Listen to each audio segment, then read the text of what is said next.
Alô, alô, freguesia, é o Trocando Ideias passando na sua rua. Perguntas caseiras, perguntas fresquinhas.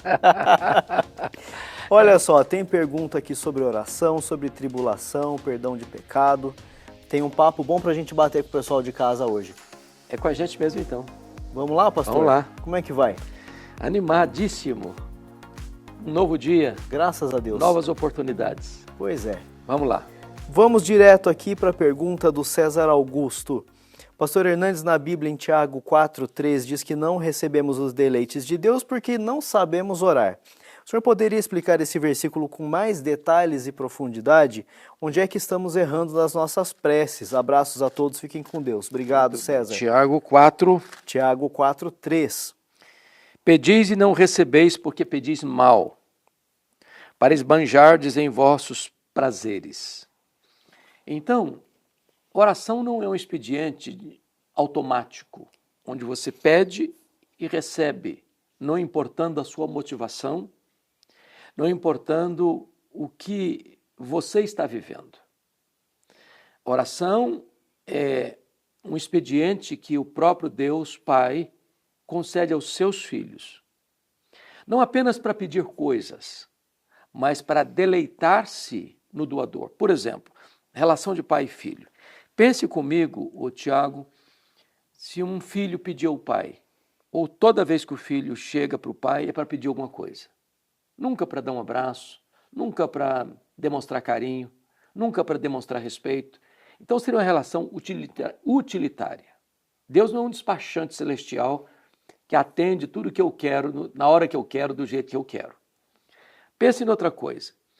Pense numa criança que está chorando porque quer pegar uma faca afiada para brincar. Esse pai daria essa faca afiada para o filho porque está chorando, pedindo? Não daria. Por que não daria? Porque sabe que o filho vai se ferir com aquela faca, vai se machucar com aquela faca. Então, quando eu peço para Deus errado, para os meus próprios deleites, meus próprios prazeres, para andar na contramão da vontade de Deus, para não servir nem a Deus, nem ao próximo, nem cuidar de mim mesmo, Deus, por amor a nós, diz, não, meu filho, eu não vou te dar. Nada tens porque nada pedis. Pedis e não recebeis, porque pedis mal. O pedido está errado.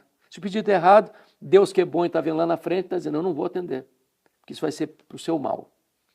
É nesse sentido que também a Bíblia diz assim, se vós que sois maus, sabeis dar boa dádivas aos vossos filhos, quanto mais o Pai Celeste.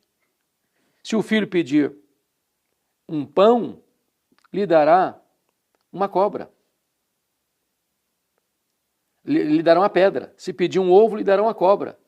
Então, Deus tem o melhor para os seus filhos. E quando os filhos, de maneira equivocada ou insensata, pedem alguma coisa que é mal, que vai ser prejudicial, Deus está dizendo, eu não vou atender.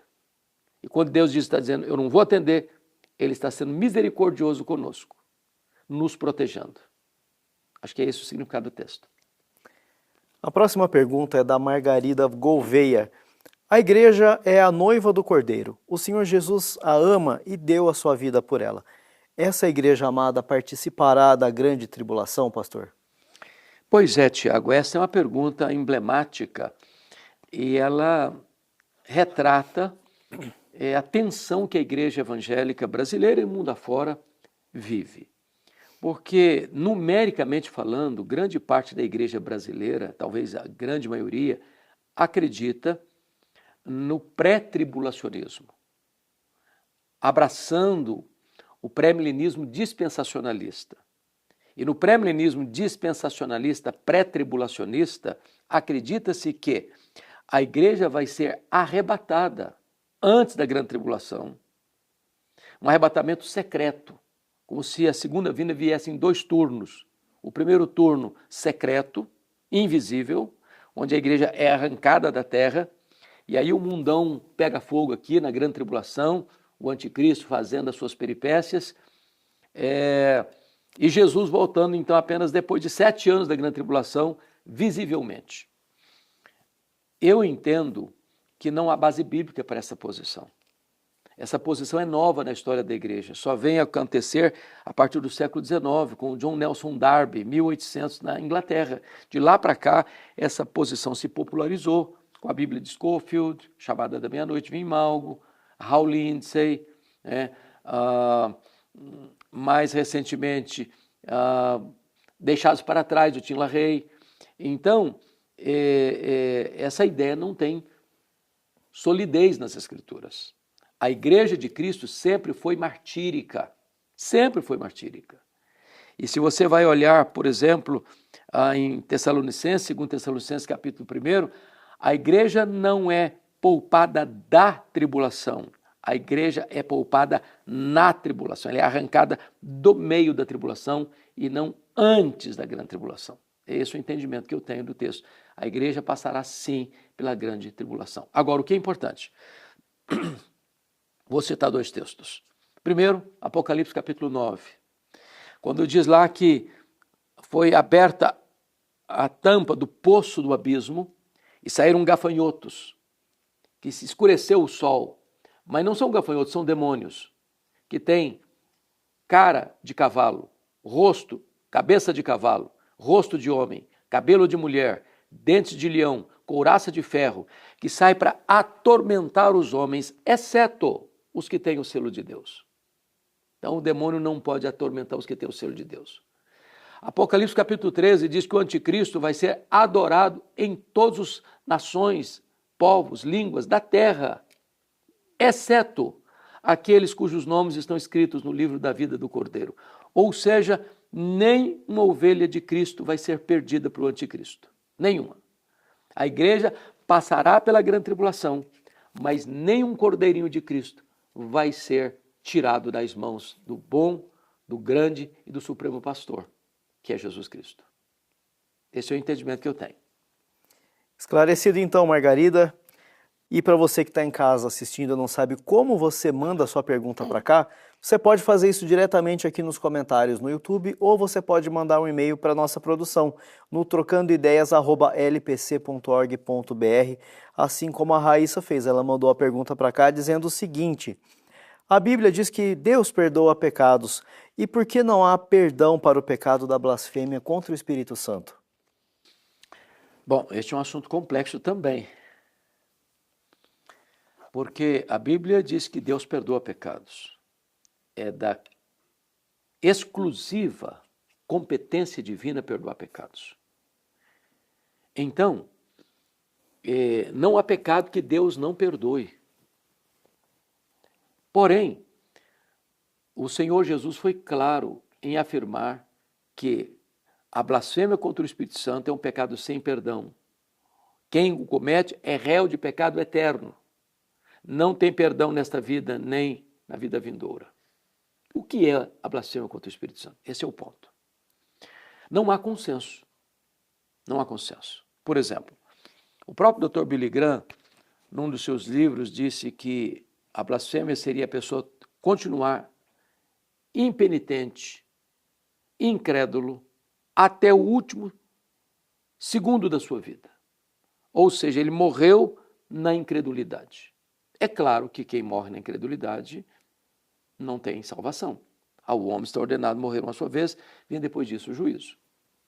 Mas o contexto não é esse. O contexto da blasfêmia é que alguns escribas e fariseus instruídos, não eram pessoas desprovidas de conhecimento, por inveja, estavam atribuindo as obras de Cristo de expulsar espíritos malignos a Satanás. É atribuir conscientemente uma obra de Cristo no poder do Espírito Santo a Satanás, como se Jesus fosse parceiro de Satanás, como se o Espírito Santo fosse parceiro de Satanás. Essa pessoa ultrapassou a linha, o limite, porque conscientemente ela está atribuindo algo que Deus faz como se fosse Satanás que estivesse fazendo. Agora, precisamos entender que blasfêmia contra o Espírito Santo não é negar a divindade do Espírito Santo, porque se fosse assim, os unitaristas não poderiam ser salvos. Não é um pecado que eu não sei, Eu tenho muito medo de ter cometido oração contra o Espírito Santo. Não existe esse perigo. Porque quem comete não tem remorso, não tem arrependimento.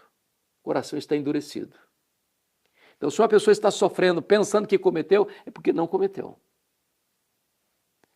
Então, nós precisamos nos acautelar com respeito à questão da dureza do coração, da rebeldia contra Deus crônica, consciente, endurecida, porque esse tipo de pecado não tem perdão.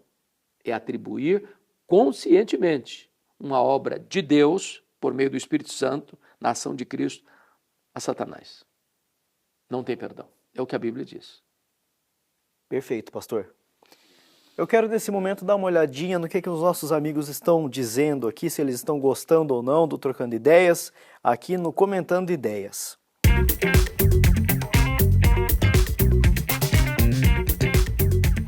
Regiane Lopes, graça e paz a todos. Eu amo esse programa. Que Deus abençoe e fortaleça a vida de cada um que trabalha para trazer essa riqueza em nosso lar. Janete Cardoso de Araújo, eu amo demais esse programa. Jesus abençoe o pastor Hernandes e você, Tiago. Obrigado, Janete. Ronilson Paz, que Jesus Cristo abençoe os lares e guarde o meu. Sou muito feliz por eu sou casado com uma mulher virtuosa. Ó o Ronilson aqui fazendo uma média com a patroa. Pronto, olha aí. Edneia Coelho, gratidão aos irmãos por sempre nos ajudar com as explicações baseadas na Bíblia.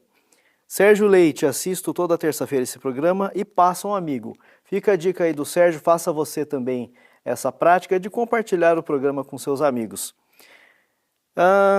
Iracema de Souza Santos, uma amiga disse que na igreja que ela congrega não tem escola bíblica porque os membros não vão. Olha só essa constatação aqui, hein, pastor? Tem escola bíblica na Igreja Presbiteriana de Pinheiros? Pois é, Tiago, tem.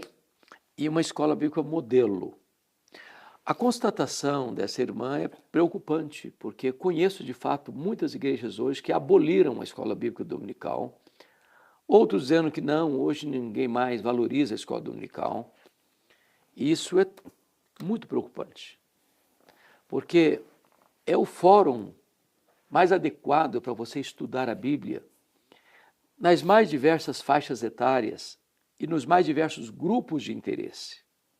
Então, se você quer uma igreja consistente, biblicamente sólida, que cresça no conhecimento e na graça do Senhor Jesus, é da mais alta importância você ter na igreja uma boa escola bíblica dominical, investindo nas crianças, nos juniores, nos adolescentes, nos jovens, nos casais, na terceira idade, todas as faixas etárias. A Igreja Presbiteriana de Pinheiros, louvado seja Deus, investe na escola bíblica dominical. Nós temos uma vibrante escola bíblica dominical e temos visto resultados maravilhosos do que Deus tem feito. Pastor Arival, juntamente com toda a liderança da igreja, não poupa esforços para investir no aperfeiçoamento da escola bíblica dominical da igreja.